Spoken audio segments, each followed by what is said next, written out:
Setiap zaman punya ciri khasnya sendiri. Misalnya ada zaman bakteri. Zaman itu berakhir dengan ditemukannya antibiotik. Meskipun ada ketakutan yang meluas terhadap epidemi influenza, kita tidak hidup di zaman virus lagi. Berkat teknologi imunologi kita telah meninggalkannya. Kemarin sampai yang terakhir COVID itu kan kita tetap bisa mengatasinya. Sekarang kata Byung Chul Han bukan itu. Dari sudut pandang patologis, awal abad 21 tidak ditentukan oleh bakteri atau virus, tapi oleh neuron, saraf. Penyakit neurologis, jadi ini berhubungan dengan saraf, termasuk saraf otak. Ada beberapa yang populer. Yang pertama depresi. Kemudian attention deficit hyperactive disorder. Biasanya kalau orang kemudian jadi impulsif, mudah marah, hiperaktif kalau ada orang karena khawatir dianggap malas, khawatir dianggap tidak produktif, terus ngerjain apa saja. Ini biasanya penyakitnya kadang ada di anak-anak. Hiperaktif itu kan sering anaknya tidak bisa diam atau tidak bisa fokus, gerak terus, dia tidak bisa disuruh diam itu kalau tidak begini-begini, kalau tidak bisa. Itu namanya ADHD. ADHD itu Attention Deficit Hyperactive Disorder. Ternyata itu sebenarnya ini banyak disebut penyakitnya anak-anak sih, tapi hari ini orang dewasa banyak yang seperti ini.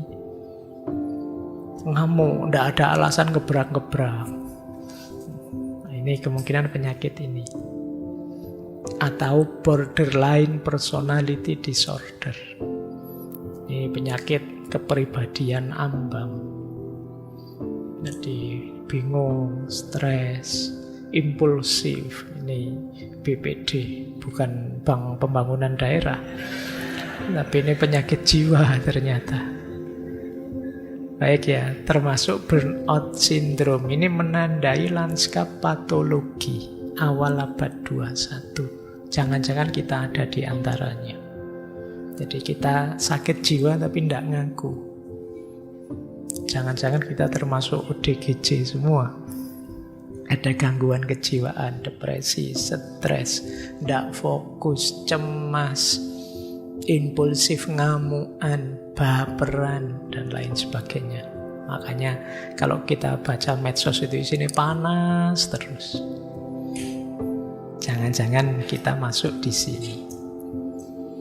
Nah, kalau dirangkum nanti di buku Burnout Society itu 3 penyakit utama. Yang pertama burnout, karena kita ditekan terus untuk produktif, kelelahan. Hidup ini rasanya berat. Kemudian depresi, satu tahap sebelum menuju putus asa. Karena kita gagal memenuhi ekspektasi kita. Orang menyuruh kita begini, ceramah-ceramah mengidealkan begini, terus kita membawa diri kita ke sana, ternyata tidak mampu, terus gagal, terus kita kecewa dengan diri kita, terus kita depresi. Kemudian narsis. Narsis ini muncul karena kita terobsesi pada pembentukan diri kita yang sempurna. Ini juga sejenis gangguan jiwa. Ya, termasuk nanti beliau di salah satu bukunya sempat membahas tentang selfie. Jadi yang keranjingan selfie itu bagian dari sini. Nanti kita lihat alasannya apa kok begitu. Nah, kita lihat pelan-pelan. Ini untuk nengok diri kita ya. Sebelum pada akhirnya kita puncaknya memang jatuh cinta kepadanya. Tapi kalau dalam kondisi kelelahan, kalau kalian kelelahan misalnya, apa yang ada di sekelilingmu yang indah tidak akan tampak indah. Yang cantik tidak akan tampak cantik kalau kamu kecapean. Sementara gaya hidup kita hari ini gaya kelelahan, burnout. Kenapa kita bisa burnout itu kan Burn itu kan semacam nyala, out itu habis. Jadi kita kayak lilin yang kehabisan nyala. Kita kayak lampu yang kehabisan cahaya. Kenapa bisa begitu? Karena kita yang mengeksploitasi diri kita. Kita kan sering mengkritik orang lain, mengeksploitasi kezaliman macam-macam, tapi ternyata yang paling sering kita eksploitasi itu diri kita sendiri. Kita beri target-target besar di luar kemampuan kita.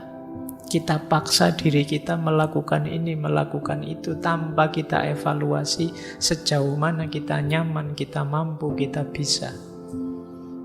Ini namanya eksploitasi, sudah. Banyak di antara kita yang kerjaannya tiap hari memarahi diri kita, memarahi dirinya sendiri. Ada enggak yang bilang tentang diri, aku itu bodoh banget ya, aku itu kok enggak pinter ya, aku itu dirinya dimarahi terus tiap hari, dieksploitasi habis-habisan. Itu kalau kita memperlakukan orang lain seperti kita memperlakukan diri kita, itu mungkin kita sudah dilaporkan polisi itu. Menyakiti. Ini eksploitasi diri. Yang kedua, kita terus didorong untuk berprestasi, berkembang, jadilah versi terbaik dirimu. Jadi kamu tertekan terus. Kamu tidak ngerti kapan harus istirahat, kapan istirahat pun pikiranmu ke sana. Jadi hari ini kalian tidak pernah, sering saya sebut ya, kalian tidak pernah tidur. Hari ini kamu ketiduran. Jadi sebelum tidur pikiranmu besok mau apa yang harus saya lakukan dan lain sebagainya. Kalau tidak begitu nyekrol TikTok sampai entah video keberapa terus kamu ketiduran. Itu kerjaan kita tiap hari. Jadi akhirnya apa? Kita burn out. Kita ingin sempurna di semua aspek hidup kita. Karir, keluarga, kesehatan, kita ingin beres semua. Dan kita berambisi ke sana. Sampai energi kita habis, akhirnya semuanya tidak terurus dengan baik. Nah, ini sering jadi masalah kita. Jadi ya termasuk dalam hidup sosial, termasuk mungkin dalam hidup bernegara. Kita semua kelelahan sekarang. Kita tidak bisa membedakan antara ini kerja, ini istirahat, ini waktu untuk masyarakat, ini waktu untuk saya sendiri. Itu sudah campur, tidak jelas sudah. Kita selalu didorong untuk aktif. Kalau kalian tidak ngapa-ngapain yang tidak dalam kategori aktif, kalian merasa bersalah. Kalian merasa berdosa. Itu yang membuat kalian burn out. Habis cahayamu. Jadi padahal kata Kanjeng Sunan Kalijaga, urip iku urup, hidup itu nyala. Kalau nyalamu habis, apa yang bisa kamu bagi sesamamu? Apa yang kamu sisakan untuk orang-orang yang kamu cintai? Kalau tenagamu terlanjur habis, pikiranmu terlanjur terkuras, batinmu terlanjur kelelahan. Nah, ini ya bahan introspeksi kita. Yo, saya tahu kalian masih muda semua, masih ambisius semua, tapi tetap harus taktis, harus strategis, dan tetap manusiawi. Iya sih, kalau laptop sih kamu buka kapanpun dia bisa memberi. ChatGPT kamu tanya kapanpun jawabannya valid. Tapi pikiran kita tidak secanggih itu. Energi kita tidak sekonsisten sebesar itu. Oke, jadi ini ciri burnout.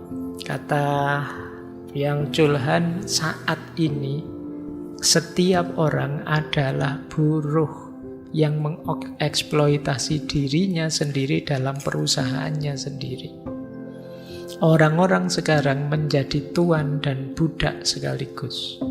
Bahkan perjuangan kelas telah berubah menjadi perjuangan batin melawan diri sendiri.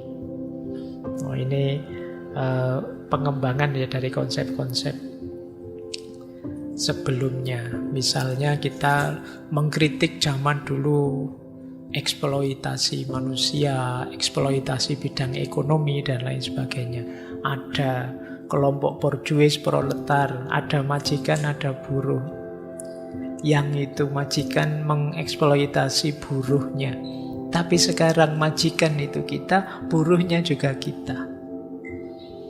Kita yang target, kita yang kerja. Kita yang menyuruh dan kita yang melakukan. Jadi kita itu majikan sekaligus buruh di perusahaan diri kita sendiri. Kitalah tuan sekaligus budak. Ini kalau di Nietzsche kan ada konsep mentalitas tuan, mentalitas budak.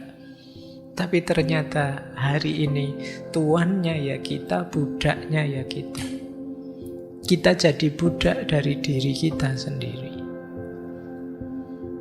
Perjuangan kelas itu sekarang berubah jadi perjuangan batin, melawan diri kita sendiri. Ini problem-problem besar kita ya. Baik, kalau ada teman-teman yang mungkin sering gelisah, merasa hidupnya hampa, tidak bernilai, sensitif, impulsif, ngamuan, baperan, temen ngomong tidak nyinggung dia tersinggung. Nah, ini mulai, kalian sudah mulai kelelahan itu. Ya, temen tidak ngapa-ngapain, wong temen cuma beli HP terbaru terus kamu tersinggung. Mentang-mentang saya orang tidak punya dipameri terus. Temenmu tidak niat pamer. Kamu sendiri yang merasa dipameri, dia tidak ingin pamer. Itu mulai kalian kelelahan, mulai burnout. Hati-hati, jaga kesehatan ya, karena ini pertarungan berat itu melawan diri kita. Ini mungkin makna yang khusus ya. Kan kalian mungkin hafal bagaimana Rasulullah bilang setelah perang Badar itu kita kembali dari perang kecil menuju perang besar. Dan perang besar itu dulu dimaknai perang melawan diri kita sendiri. Dan sekarang disarahi oleh Byung Chul Han ini ya Bu, perang paling berat memang melawan diri kita sendiri. Karena kita sering kejam pada diri kita. Kita yang sering menindas diri kita sendiri. Ini jangan dimaknai sebaliknya ya. Kadang-kadang kita itu terus memaknainya ekstrim. Berarti saya harus santai-santai saja atau Pak, males-malesan saja atau Pak. Benar saya berarti kemarin rebahan saja mungkin. Kamu maknanya kamu dari ekstrim kanan ke ekstrim kiri itu namanya. Jadi kamu harus paham konteksnya teori ini. Jadi intinya jangan berlebihan. Sampai kamu kelelahan itu berarti sudah berlebihan. Berarti kamu tidak ngerti kapan berhenti, kapan istirahat. Tapi istirahat terus, berhenti terus ya tetap negatif. Terlalu aktif jelek, terlalu pasif ya tentu saja jelek. Jadi semua yang terlalu negatif. Jadi masyarakat hari ini sudah terlalu. Jadi terlalu aktif. Kita lanjutkan. Nah, yang pertama burnout. Problem kedua depresi. Ada beberapa pandangannya Byung Chul Han. Kenapa orang bisa depresi? Yang pertama, efek dari overload informasi, overload kemungkinan, dan overload aktivitas. Overload informasi itu segala informasi masuk ke kita. Ketika segala informasi masuk ke kita, terbuka banyak sekali kemungkinan yang bisa kita lakukan. Ketika banyak sekali kemungkinan bisa kita lakukan, alternatifnya dua, kita bingung, atau yang kedua kita melakukan macam-macam hal tanpa pertimbangan mendalam. Jatuhnya overload aktivitas. Jadi mungkin ya kalian yang usia-usia mahasiswa ini masih bingung. Saya ingin jadi ini Pak, terus kamu melakukan itu. Pak, saya ingin besok ke luar negeri Pak, terus kamu kursus bahasa. Tapi saya juga ingin pinter IT Pak, karena zaman sekarang kalau ndak IT ya ndak. Terus kamu kursus IT, komputer. Itu ndak cuma operator Pak, sekarang yang lebih dicari itu yang coding. Yo, terus kamu kursus coding. Setelah itu tapi selain itu Pak, terus apa baik kamu hidup ini kan perlu ketenangan Pak. Berarti ya perlu jiwa yang stabil. Antara lain harus bisa musik lah Pak. Terus kamu kursus musik. Terus kamu Semuanya kamu ikuti. Dari mana kamu tahu? Banjir informasi di kepalamu. Wah, ini baik ini. Wah, itu bagus ini. Wah, itu. Sekedar nyari tukang pijet aja terus kamu googling, kok banyak ya, mungkin di sini dicoba. Enggak cocok, nanti tukang pijet sana masih belum cocok juga. Oh, ini enak sih, tapi lebih enak yang kemarin. Terus kamu bingung. Jadi banjir informasi, banjir kemungkinan, akhirnya banjir aktivitas.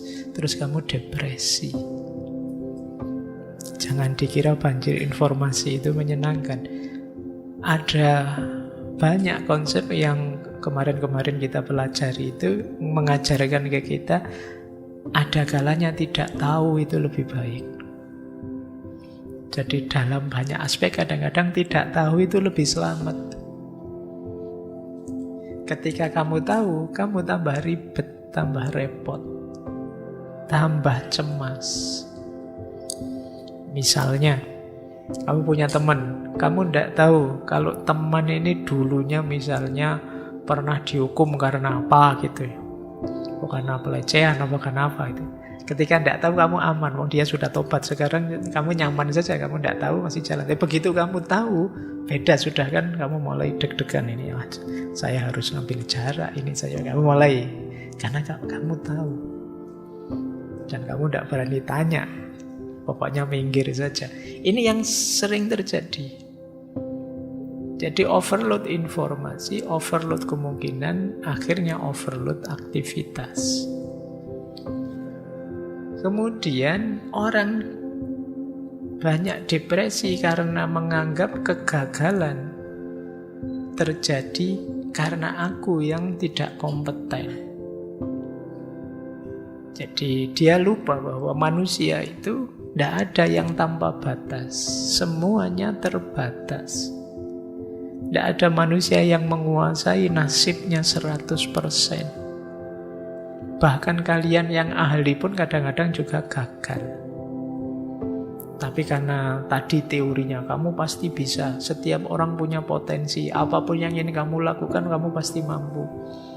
Akhirnya ketika gagal, kamu menganggap dirimu lah yang tidak kompeten. Terus kamu merasa saya tidak produktif, saya jelek, saya tidak canggih, saya tidak berharga. Di situ dia merasa depresi. Apalagi kemudian anti negativitas. Kamu merasa tertekan. Di mana-mana ditanya orang, kapan lulus? Nanti kalau sudah lulus, kapan nikah? Belum lagi kapan kerja? Sudah nikah, sudah kerja, kapan punya anak? Sudah punya anak, kapan beli mobil? Sudah punya anaknya, sudah 2 kok belum punya mobil. Nanti kapan punya rumah sendiri? Kapan? Kamu tertekan terus. Mungkin sampai tua juga begitu. Sampai punya anak, punya cucu, kamu ditekan terus. Itu yang membuat kamu kelelahan. Kadang orang tanya kayak gitu kan basa-basi saja tuh. Tapi kamu menganggapnya serius. Kalau basa-basi jawabnya ya basa-basi saja. Kapan nikah? Insya Allah. Itu aja kan. Kapan kerja? Insya Allah. Itu aja, sudah aman. Tapi karena kamu baper, terus kamu stres. Kenapa kamu baper? Kamu kelelahan. Kenapa kamu kelelahan? Tiap hari kamu sebenarnya mikir itu terus. Ketika kamu mikir itu terus, ditanya orang, mesti saja kamu kesenggol. Lihat temennya nikah semua, tinggal aku yang belum nikah. Tiap hari kamu mikir, kok ya temanmu santai tanya, lah kapan kamu? Sejak kemarin tak pikir, sekarang kamu senggol. Tentu saja terus jadi baper. Kapan punya rumah? Itu sejak dulu sudah mikir kapan punya rumah, malah ditanya lagi. Tersulutlah dirimu. Jadi ini yang membuat hari ini banyak orang depresi. Belum lagi kalian kehilangan jati diri, kehilangan makna hidup. Dari mana kita bisa hilang jati diri? Dari banjir informasi. Terus kita merasa berarti diriku ini tidak ideal. Berarti diriku ini masih negatif, masih jelek. Terus kamu ingin ganti diri yang lebih baru, lebih fresh, dan kamu tidak mampu ke sana. Tambah stres, tambah kalian depresi. Ini problem hari ini ya. Kemudian isolasi sosial. Hari ini tidak seperti dulu, kita cenderung lebih individual. Iya sih kalau di medsos rame, tapi dalam kehidupan nyata kita lebih tersekat-sekat. Kadang saya duduk di sini, teman duduk di sebelah, masing-masing pegang HP, ngobrolnya tidak dengan yang bersebelahan, tapi dengan yang berjauhan. Sehingga banyak orang yang depresi, putus asa sendirian. Dan dia tambah depresi lagi karena menganggap tidak ada orang peduli ke dia. Itu yang kemudian beberapa kita lihat kisah-kisah orang sampai ingin mengakhiri hidupnya, menganggap hidupnya tidak berarti, tidak bermakna karena saya tidak punya karya, karena saya tidak seideal yang dibilang motivator-motivator itu, karena saya terus dia merasa ngapain terus saya hidup. Nah ini kalian harus sudah mulai hati-hati ya. Kalau sudah ada pikiran-pikiran seperti ini, cari teman, jangan sendirian. Masih banyak orang yang peduli pada kalian, cuma belum dapat momen saja untuk dekat dan menyapamu. Saya yakin temanmu banyak, kalau dia tahu masalahmu, sukarela mereka akan membantu menghiburmu. Sayangnya situasi hari ini membuat kita saling berjauhan, saling tersekat. Lebih terbuka. Kalian kalau di dunia nyata mungkin hari ini jarang terbuka. Terbukamu justru di dunia maya, dunia digital, dunia medsos. Itu apa saja kamu pamerkan. Tapi kalau ketemu teman di dunia nyata kamu malah diam. Jadi temanmu tidak tahu ada gejolak apa di pikiranmu, apa kegelisahanmu. Ya, jadi ini problem kedua, depresi. Kata Byung-Chul Han, keluhan individu yang depresi tidak ada yang mungkin. Ini kan orang putus asa, tidak ada yang mungkin lagi aku lakukan. Hanya dapat terjadi dalam masyarakat yang berpikir tidak ada yang tidak mungkin. Ketika masyarakatmu punya ideologi, tidak ada yang tidak mungkin kita lakukan. Kita pasti bisa, kita pasti mampu. Begitu kamu tidak mampu dan tidak bisa, kamu akan depresi. Maka kata Byung-Chul Han, keluhan individu yang depresi tidak ada yang mungkin, hanya dapat terjadi dalam masyarakat yang berpikir tidak ada yang tidak mungkin. Ini berarti ada andil kita semua juga. Kita selama ini mengglorifikasi bahwa segalanya bisa, segalanya mampu, segalanya mungkin. Makanya mungkin agama itu mengajarkan kita, ya kalau punya tekad apa, punya keinginan apa, akhirilah dengan insya Allah. Kamu pasti bisa, insya Allah. Nah, itu mungkin lebih menurunkan tensi kepastian kemutlakannya. Lebih membuat kita nyaman seandainya gagal, mungkin Allah belum mengizinkan. Dibandingkan kita yakini 100% mutlak, saya pasti bisa, saya pasti mampu. Karena begitu gagal, kamu akan menyalahkan dirimu sendiri.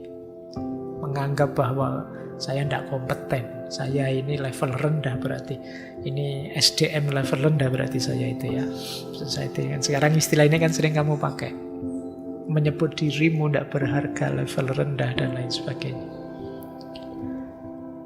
Baik.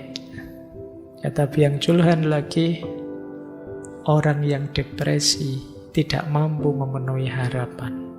Karena dia sudah lelah, harus menjadi dirinya sendiri. Jadi orang depresi itu kan orang yang capek saya jadi orang seperti ini, yang mengejar-ngejar mimpi, yang harus beraktivitas terus dan lain sebagainya. Yang jelas kalau ada teman-teman sedang di fase ini, mungkin pikirannya sulit mencari jalan keluar, carilah teman lebih terbuka. Jangan diam saja, jangan dipendam sendiri. Di sekitarmu ada banyak telinga yang siap mendengarkan. Kamu saja yang jarang menyapa mereka. Sapalah, maka mereka siap mendengarkan apapun keluhanmu. Jangan dipendam sendirian. Oke, kita lanjutkan. Jadi setelah burnout, depresi, ini yang mungkin sampai hari ini masih kamu lakukannya, narsisme.